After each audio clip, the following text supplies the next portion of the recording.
evening, evening, ladies and gentlemen. What could I say after it was done?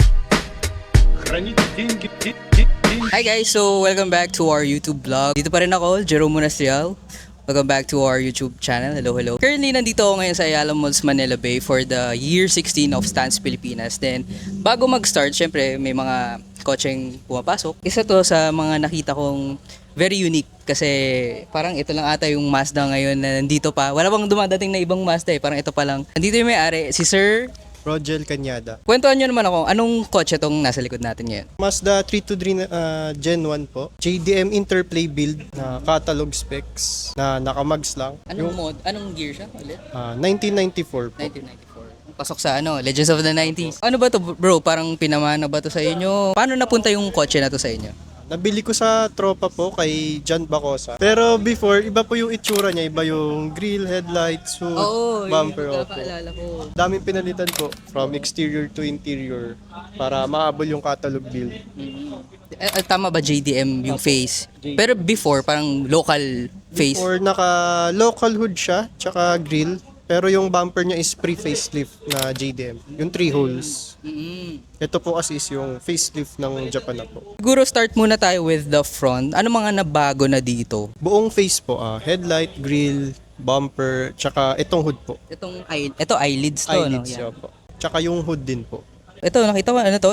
Illuminating plate, tas Plate adjuster para nalalabas kahit di baklasin yung illuminating. wala Nalagay siyang po yung- fog lights eh, no? Wala po. Doon ko po nilalagay yung PH plate sa plate adjuster ng Casco. Pero for ano lang to, no? For meat lang. For meat. Pero pag after meat, Pag ano na? lalagay yung plaka. Yung normal plate. Okay, guys, tama yon. Red na talaga siya, no? Opo. Red na siya nung nakuha ko po. Bali, pinapinturahan ko lang po is yung bumper, grill, and itong hood. Alright, so can we check the engine? Okay guys, so natapos na tayo sa front face of this 323. So let's check out the engine. May mga nabago ka ba and what kind of engine is this? The engine is a B3, stock na 1.3 siya, local. Yung mods ko po is Casco strut bar and Casco tie-down battery strap. Tsaka itong Mazda speed headers po. Naka full exhaust ka ba? Hindi po. Headers lang. Headers lang. Opo. Kamusta naman like yung konsumo niya? Malakas ba sa gas? Tipid Matipid? naman po. Siguro pag di ka umupak, mga 10 km per liter, city driving. Daily mo ba to? Opo, daily. Daily. Pero bihira po magamit Bihira kasi mga once or twice a week lang lumabas. Pero long drive tested po siya. Balikan Wala kasi. ko. Tinirik ka na ba nito? Hindi pa naman. Once. Once. Nung bagong kuha ko kay Jan. Nagpalambing agad. Opo. Pauwi ako, malapit na ako dito na ako sa may SM Bikutan. From ako po Don Bosco. Makati? Dito po, Parañaque. Paranaque. Ay, Biglang- Don Bosco, akala ko school. Opo. Yung parang village. Village, Don Bosco. Malapit na ako sa bahay, biglang lumusot po yung clutch ko. Ayaw na pumasok ng gear. Doon na Opo. nagsimula. And Project, well, it's project car. It's part of having a project car. Minsan, nagbe-breakdown. enjoy car life. Yeah, enjoy car life. Sabi ni Justin, shout out to Bus Hype. Bakit pala 323 yung napusuan mo? Dahil 323 kasi nung bata ko, meron kaming Isuzu Gemini. Pero yung rear niya tsaka front naka 323 na PHDM swap. And growing up, kala ko Mazda 323 talaga siya. Nung Swap lang. Oo, yung pala front and rear swap lang. Nung nakabili ako ng unang 323 ko po, sabi ko, ba't parang iba yung interior? Ano pala Tapos yun? yun, doon lang nag-kick in sa akin, ay Isuzu Gemini pala yun, kaya may Isuzu sa dashboard.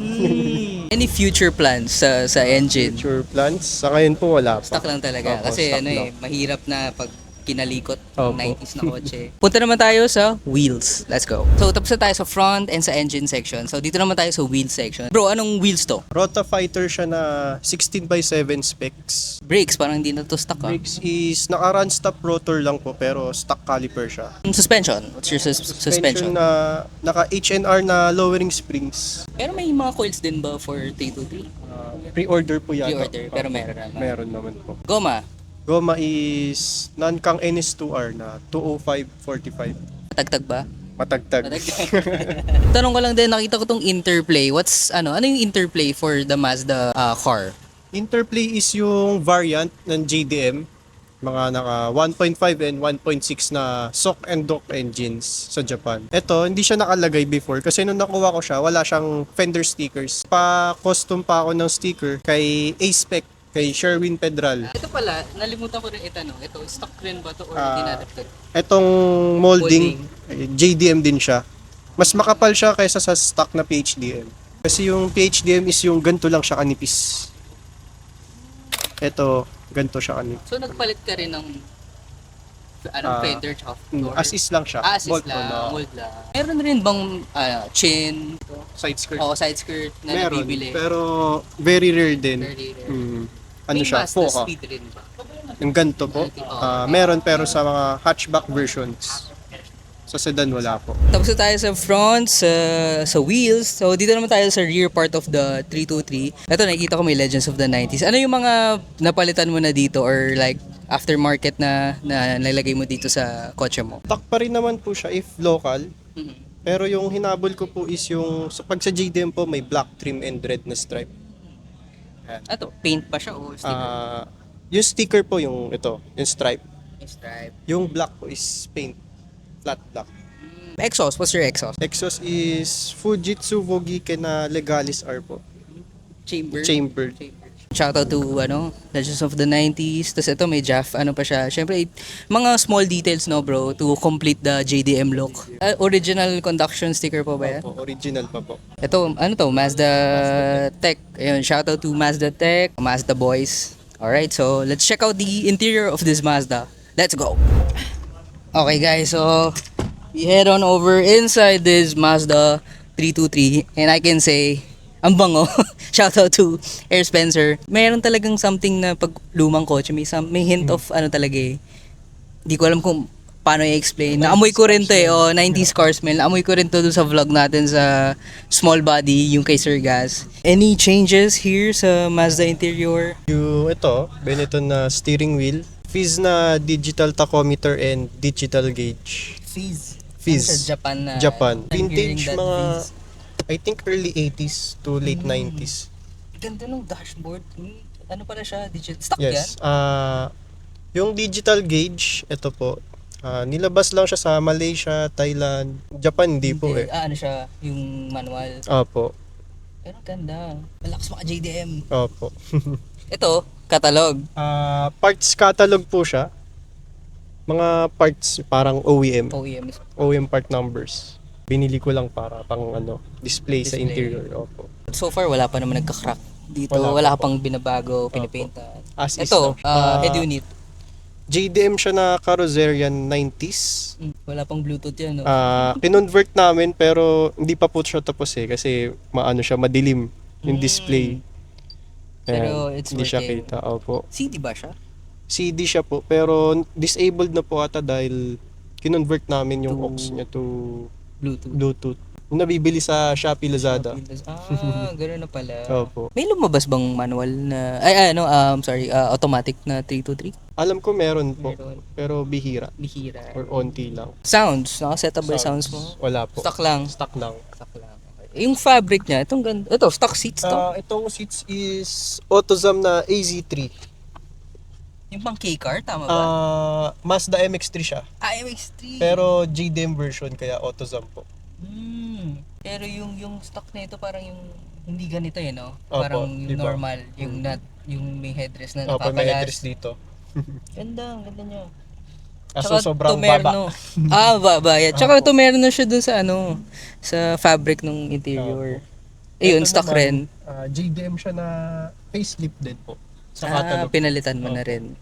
Sa Japan ba? Anong tawag sa Sa Japan, pamilya lang. familia? Okay guys, so let's head on over dito sa second row. Let's check out kung ano mga meron dito. But before that, eto ba bro, stock ba to or JDM siya? Door visors siya. Rin to sa mga, gaya ng sabi mo, Very hard to find.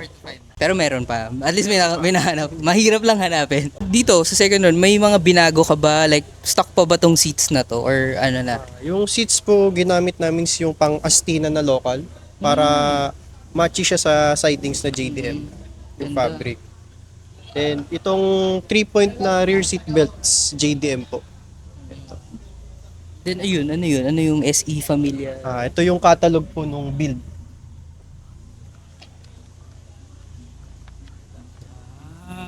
May ano pala. May May hatchback hatch siya. version, tapos may 4-door. May wagon ba na ito? Wagon wala. Wala. Po. Hatchback lang Hatchback and lang 4 at doors. sedan. Pogi. Ang pogi ito. So guys, ito. Tsaka ayun, may Benetton na jacket to match the Benetton steering wheel. Yeah. Carpet. Yung carpet is JDM din po. Factory option siya sa Japan. Sa Japan. Tapos may tatak na Familia Familia. sa front. Kompleto may mga small details just to make it JDM talaga. Ganda, ganda.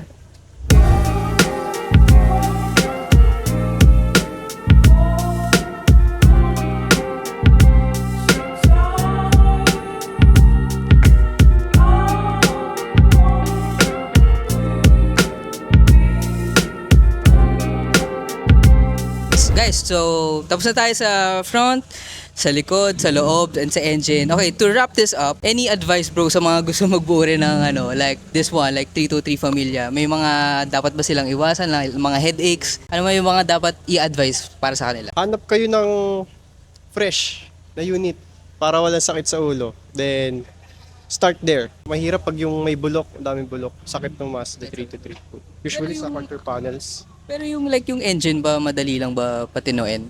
Madali lang. Mura yung maintenance niya, tsaka parts. Pag sa engine wise. Ano na yung mga mahirap hanapin? Mahirap hanapin mga JDM parts. Oo, lahat po.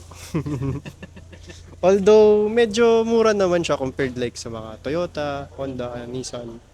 Yun nga lang, rare. Sobrang hirap po manap. Ito pala, nalimutan ko yung ano, ito Mazda, ano rin ba to? Yung ano to? Sunshade.